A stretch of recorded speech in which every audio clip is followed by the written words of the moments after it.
Hey, everybody. Two boys, one brain cell. I'm Joel Norden, and this is Charlie Beeson. And today we're checking out Down in a Hole by Jason Isbell. Down in a Hole. This is from Sirens of the Ditch. Yeah, and this is a request. And as we said in the last video, we pulled this out of the request list a little out of order. We're checking it out before we see him live, which is pretty exciting. Absolutely. You just want to jump on in, Chuck? You know I do. Sending it. 1, 2, 3, 4.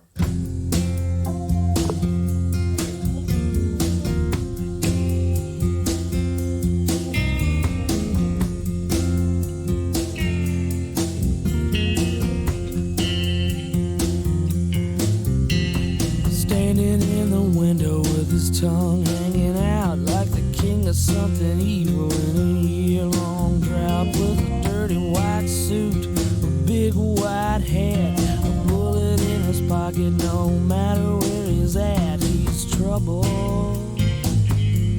But ain't we all trouble? Ain't we all? His daughter was a looker, but 5 will bet you 10. Dressed her like a hooker and she smelled like sin. Had a ragtop car, she made good grades. Didn't like her daddy cause he wouldn't let her date. She was trouble, but ain't they all trouble? But ain't they all? Don't work for him, boy. It's like selling your soul. He'll turn his back and leave you way down in a hole. His daddy wasn't a good man. He owned most of the town. He bought up all the farmland and tore up all the ground.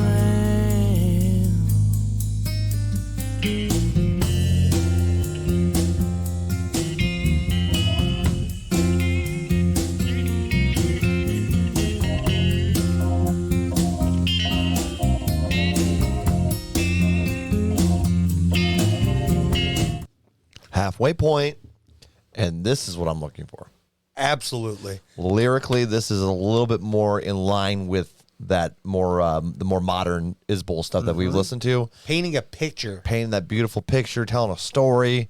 That's why I love it. And then the beat in the background, just a nice pace for it. Yeah. You know? And it all kind of just flows well too. It's like it feels like it's a connected story. Yeah. And honestly, lyrically, there's another song. I mean, there's obviously with every song, you have songs that are similar or going to pop similarities. But there's another song called Cattleman's Gun. I was gonna bring it up, you son of a bitch. That totally just has me like, 100. this is very, very similar. It's like from a different perspective. Yeah. It reminds you of, obviously, I think. Or not as bad as that guy. Yeah. But definitely shows a lot of similarities. And this is going so much more in depth with it Yes. than that other one does. Cattleman's Gun is more of a Western showdown, right? Whereas And this is more of a small town. of epic proportions. And this yeah. is like small town. You're kind of getting a little view of each little thing going on and kind of the atmosphere of the town. Like, Yep. But it's not too close to that song to be like it's copying. Right. But similar theme. But definitely gives you that, all right. Yeah. Yeah, especially the part where he said his dad, he wasn't a good man. He owned most of the town. Immediately, Dude, that is, dude. Immediately, my head went to Cattleman's Gun. It started popping up to me when it was "Don't Work for Him, Boy." It's like selling your soul. I'm like, interesting. I gotta listen to that song again. That's a good ass song. It is a good song. That is a great song. If you haven't heard it, check it out. Dean Brody, I think is the name, right? Is that who did it? I think it's Dean Brody, Cattleman's Gun. That sounds about right. Solid I'm not song. exactly sure who sings it because my memory's garbage. Yeah, you're good. But definitely Cattleman's Gun. Yeah, solid. Let's finish this one Yeah, out. 100%.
Yeah, the outro overstayed its welcome just a little bit.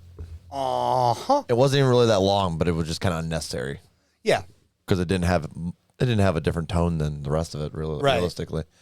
It was just continuing the instrumental out. And Yeah, I don't know. You could have probably cut about 15 seconds. 15, 20 Yeah, seconds. Yeah, and then still end with that little.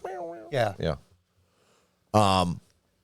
But lyrically, still loving that. Definitely a different vibe than Cattleman's Gun. Oh, But the ending is yeah, so completely, different. completely Yeah. different. This was more of a like, well, we're all kind of bad in our own way, right? Yeah, like he's done some bad things that are hard to forgive. Like vibe I got from that is he told him how to live. Yeah, And it's like, no, you ain't gonna tell me shit. And I get that. So that's more the vibe. Like, wasn't necessarily a really bad guy, but wasn't a good guy either. yeah. Fair enough.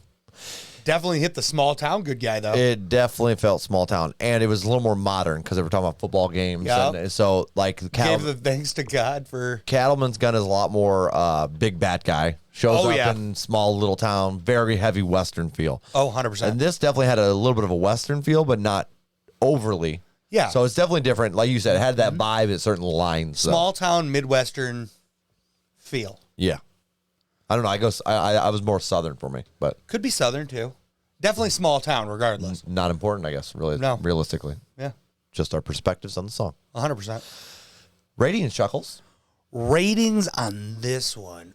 Ooh, I'm going to go with a 6.7. Oh, so close. All right. And I'm going to add it to a playlist.